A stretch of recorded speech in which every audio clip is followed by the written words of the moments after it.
जय हिंद। मैं आज आपको एक विशेष मुद्दे पे बात करने के लिए लेके आ चुका हूँ। हालिया से एक बड़े समाज सेवी और कह सकते हैं कि लोगों के लिए लड़ने वाले नेता दिलीप पटेल के पास। और आज एक खास मुद्दा यह है कि लगातार जो चक्रवात चला है, जो लगातार बारिश चली है, उससे जो किसान इस बार जिनका धान अच्छा हुआ था, ये अनुमान लगाया गया था कि अच्छे से पैदावार इस बार होगा किसानों के लिए। और ये किसान बाहुल्य क्षेत्र है और यहाँ पे इस बार हुआ क्या कि बारिश होने की वजह से लोगों के फसल जो है गिर गए और वो जमने लगे फिर से। तो दिलीप पटेल जी के साथ है, ये अभी हाल ही में जो है आज किसानों की समस्या को लेकर, सर्वे की समस्या को लेकर और उनको जो मुआवजा मिलना, जो मुख्यमंत्री महोदय ने जो है लोगों को लिए अनाउंस किया है, उस पर बातचीत करेंगे, जानेंगे कि क्या कुछ बातचीत दिलीप जी हुई जिलाधिकारी से। जी, सबसे पहले नमस्कार और मैं आपका आभार व्यक्त करना चाहता हूँ कि आप इस मुद्दे पर बात करने के लिए हमारे एक छोटे से कार्यकर्ता समाज सेवी के पास आए हैं। जी। तो मैंने जिलाधिकारी महोदय जी को ज्ञापन दे करके मैं अपना निवेदन किया उनसे कि आप जो है जा करके अपने जो भी कर्मचारी हैं आपके, आप लालगंज तहसील के अंतर्गत जितने भी गाँव आते हैं, हर किसानों का स्थलीय निरीक्षण करवा करके उत्तम मुआवजा दिलवाने का काम करें। दिलीप जी, बड़े पैमाने पर लोगों का नुकसान हुआ है और किसान हमारे अन्नदाता हैं, उनसे जो अर्थव्यवस्था है वो कह सकते हैं हमारे आपकी जनपद की चलती है। तो ऐसे में जिलाधिकारी महोदय को क्या आपने बताया कि कितना एवरेज में, मतलब कितना लोगों का नुकसान हुआ है? क्या लगता है, आप क्षेत्र में गए, लोगों ने क्या बताया आपको? हमारे हिसाब से मैंने जो सर्वे किया लोगों की जाकर के किसानों के पास, उसके हिसाब से जो कि ग्रामीणों का, सभी गांव के हर किसान का 35 से 40% का नुकसान हुआ है धान की फसल का। 35 से 40% का नुकसान हुआ है। 35 से 40% का धान का फसल का नुकसान हुआ है। मुआवजा के लिए मुख्यमंत्री महोदय ने अनाउंस किया और फिर जो है लगातार जो सरकारी तंत्र है, शासन प्रशासन का, वो लग गया है। इसमें क्या लगता है आपको? आज आपकी बात जिलाधिकारी महोदय से हुई, तो क्या आपने बात रखा, किस तरीके से सर्वे होना चाहिए, किस तरीके से लोगों को मुआवजा मिलना चाहिए? हमारे हिसाब से मैंने तो डीएम महोदय को जो है लिखित पत्र दिया था और फिर उसके बाद मैंने उनको जो है मैंने सामने बैठ करके हमारी उनकी वार्ता हुई, तो मैंने कहा कि आप स्थलीय निरीक्षण करवा लीजिए, किस किसान का कितना नुकसान हुआ है, उस हिसाब से उचित मुआवजा दिलवाने का काम करें।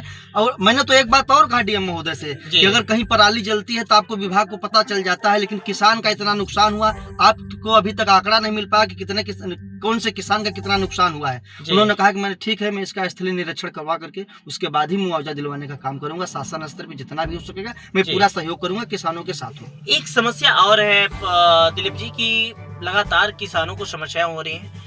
योगी आदित्यनाथ जी के सरकार में कई गौशालाएं खुले, गौ आश्रय स्थल खुले, लेकिन उसके बावजूद जो है किसानों के फसल में जो आवारा पशु जिसे कहा जा रहा है, या क्षेत्र के ही हैं, जहां से भी हैं, वो नुकसान हो रहा है। इसके लिए क्या कुछ कदम उठा सकते हैं आप? क्या कुछ प्रयास रहेगा आपका? इस विषय पर मैं उप जिलाधिकारी महोदय लालगंज से बहुत जल्द मुलाकात करूंगा और जो कि गौशाला की क्षमता बढ़ाने के लिए उनसे निवेदन करूंगा। लेकिन मैं किसान भाइयों को भी एक संदेश देना चाहता हूँ, निवेदन करना चाहता हूँ कि जो भी गाय को जो है इस्तेमाल करके छोड़ देते हैं, हमारे किसान भाइयों के खेत में जा करके चढ़ते हैं आवारा पशु की तरह, मैं सभी किसान भाइयों से चाहता हूं कि इस्तेमाल करें, वो ठीक है, लेकिन अपने घर पर रखें, उन लोगों को छोड़े न, इसलिए बेघर न करें। इसलिए कि किसानों को उससे नुकसान हो रहा है, तो कहीं न कहीं जिसका भी नुकसान हो रहा है अपना ही भाई है, अपना ही बेटा है। कई जगहों पे जैसे जो संचालक हैं गौशालाओं के, वो कहीं न कहीं कुछ लापरवाहियां कर रहे हैं, कई मामले सामने आ रहे हैं, कई जगह के जो है मामले सामने आते हैं, उस पर क्या कुछ कहेंगे आप? अब इस विषय पर मैं उप जिलाधिकारी लालगंज महोदय से बहुत जल्द मिलूंगा और इस पर हमारी उनकी वार्ता होगी। अगर लापरवाही होगी तो कहीं भी उनके खिलाफ जो है समझौता नहीं किया जाएगा, उनके खिलाफ कार्रवाई होगी। पंचायत चुनाव आ गया है और पंचायत चुनाव में अलग अलग लोग जो है दांव आजमाएंगे। ऐसे में किसानों के लिए सामने तो सब आते हैं। आपने जिलाधिकारी महोदय को जो है पत्रक दिया, अपने माताजी के जिला पंचायत का जो लेटर पैड है उसके माध्यम से, लेकिन अगर मान लीजिए लापरवाही फिर भी होती है तो किस स्तर तक जा सकते हैं? किस तरीके से किसानों को आप मुआवजा सहित दिलाएंगे? मैं अपनी नेता माननीय श्रीमती अनुप्रिया पटेल जी और उत्तर प्रदेश सरकार में कैबिनेट मंत्री बड़े भैया आशीष पटेल जी से मुलाकात करूंगा इस विषय पर। अगर डीएम महोदय के द्वारा अगर लापरवाही हुई तो मैं अपने नेताओं से मुलाकात करके किसानों को उचित मुआवजा दिलवाने का काम करूंगा। मेरे साथ दिलीप पटेल जी थे, जिन्होंने किसानों को मुआवजा मिलने के लिए आज जिलाधिकारी महोदय से जो है मिला और कहा कि स्थलीय निरीक्षण बाकायदे कायदे से होकर उसके बाद ही जो है लोगों का मुआवजा दिया जाए, जिससे कि प्रत्येक वो किसान जिनका नुकसान हुआ है बड़े पैमाने पर उन्हें उसका मुआवजा मिल पाए, जिससे वो हर किसान जो है समृद्ध बन पाए, जिससे हर किसान जो है निराश ना हो। इसके लिए जो है दिलीप जी आज जिलाधिकारी महोदय से मिले हैं। देखिए पूरी खबर।